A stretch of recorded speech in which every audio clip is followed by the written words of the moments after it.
Hollywood की animated film hoppers ने भारतीय बॉक्स ऑफिस पर अपना जलवा दिखाना शुरू कर दिया है। यह वही फिल्म है जिसका इंतजार एनिमेशन प्रेमियों को लंबे समय से था और अब इसके शुरुआती आंकड़े सामने आ चुके हैं।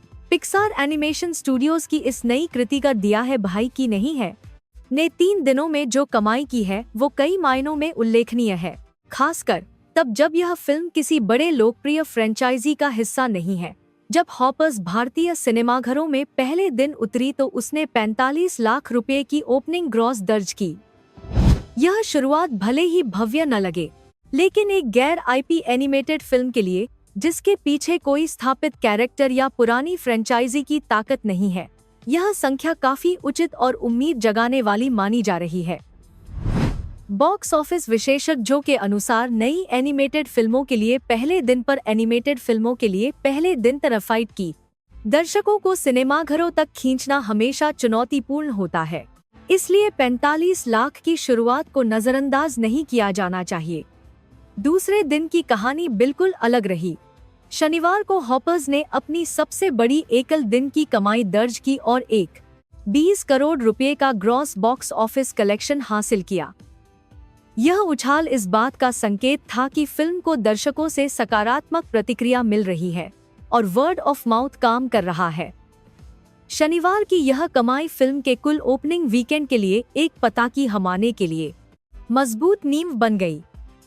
रविवार यानी तीसरे दिन फिल्म ने 10 करोड़ रुपए की कमाई की।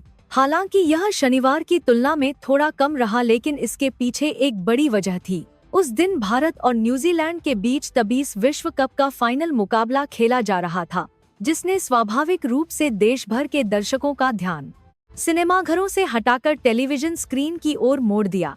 जब भारत की राष्ट्रीय क्रिकेट टीम किसी बड़े फाइनल में खेल रही हो तो यह उम्मीद करना स्वाभाविक है कि सिनेमाघरों में भीड़ थोड़ी कम रहेगी। इस पृष्ठभूमि को देखते हुए 10 करोड़ का रविवारी कलेक्शन फिल्म के लिए संतोषजनक माना जा सकता है। 3 दिनों की कुल गणना करें तो हॉपर्स ने अपने ओपनिंग वीकेंड में 75 करोड़ रुपए का ग्रॉस बॉक्स ऑफिस कलेक्शन दर्ज किया। इस फिल्म का निर्माण पिक्सार एनिमेशन स्टूडियोज ने किया है और यह वॉल्ट डिज्नी पिक्चर्स के बैनर तले रिलीज हुई है। इसके निर्देशक डैनियल चोंग हैं, जो पहले भी एनिमेशन की दुनिया में अपना लोहा मनवा चुके हैं। पिक्सार और डिज्नी का नाम किसी भी एनिमेटेड फिल्म के लिए एक बड़ी गारंटी मानी जाती है और यही कारण है कि हॉपर्स के प्रति दर्शकों का एक स्वाभाविक आकर्षण है। अब सवाल यह उठता है कि हॉपर्स आने वाले सप्ताह में क्या कर पाएगी। बॉक्स ऑफिस के मौजूदा ट्रेंड को देखते हुए विश्लेषकों का अनुमान है कि फिल्म अपने ओपनिंग सप्ताह को लगभग हिंदी से भी एक खानों के लिए 50 से 4 करोड़ रुपए के ग्रॉस कलेक्शन के साथ समाप्त कर सकती है। यह आंकड़ा इस बात पर निर्भर करेगा कि सप्ताह के दिनों में दर्शक सिनेमाघरों तक कितने पहुंचते हैं। एनिमेटेड फिल्मों के लिए आमतौर पर स्कूली बच्चों और परिवारों की उपस्थिति में जानकारेगाकारों की है महत्वपूर्ण होती है और सोमवार से शुक्रवार के बीच अगर परिवारों ने इस फिल्म को अपनाया तो कलेक्शन में बेहतर स्थिरता देखी जा सकती है। अपनी पूरी थिएट्रिकल रन के दौरान हॉपर्स को कम से कम 10 करोड़ रुपए का आंकड़ा पार करना चाहिए, ऐसा मानना उद्योग के जानकारों का है।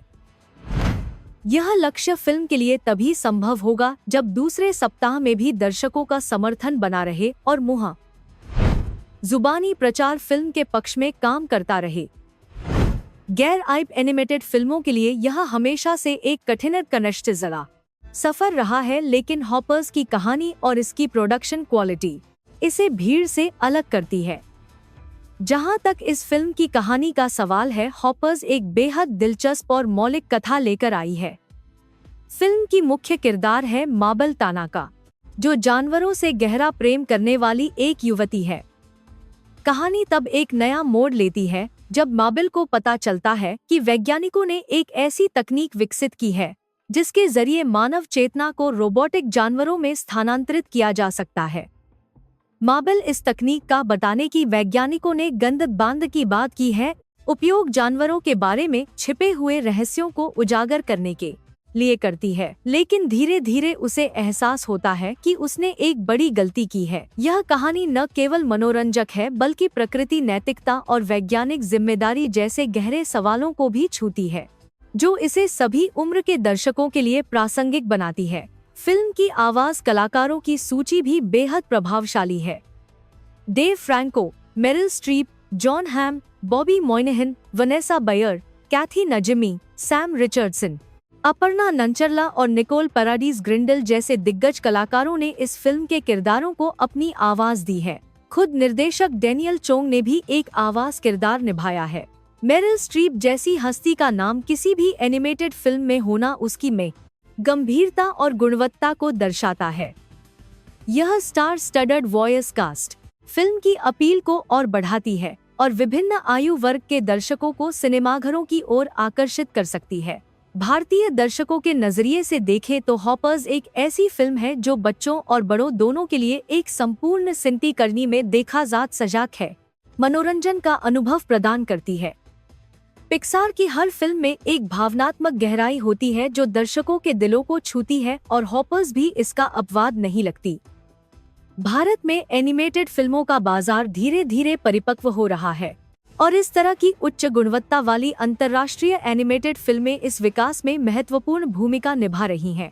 यह देखना दिलचस्प होगा कि आने वाले हफ्तों में हॉपर्स किस तरह का प्रदर्शन करती है और क्या वह 10 करोड़ के अपने लक्ष्य को हासिल कर पाती है। अब हम आप सभी से एक सवाल पूछना चाहते हैं कि क्या आपने हॉपर्स देखी है या देखने की योजना बना रहे हैं? आपको पिक्सार की यह नई एनिमेटेड फिल्म कितनी पसंद आई और क्या आपको लगता है कि यह 10 करोड़ का आंकड़ा पार कर पाएगी? अपनी राय हमें नीचे कमेंट में जरूर बताएं। अगर आपको यह खबर पसंद आई हो तो इसे लाइक करें और हमारे चैनल को सब्सक्राइब करना न भूलें ताकि बॉलीवुड और हॉलीवुड की हर बड़ी खबर आप तक सबसे पहले पहुंचती रहे।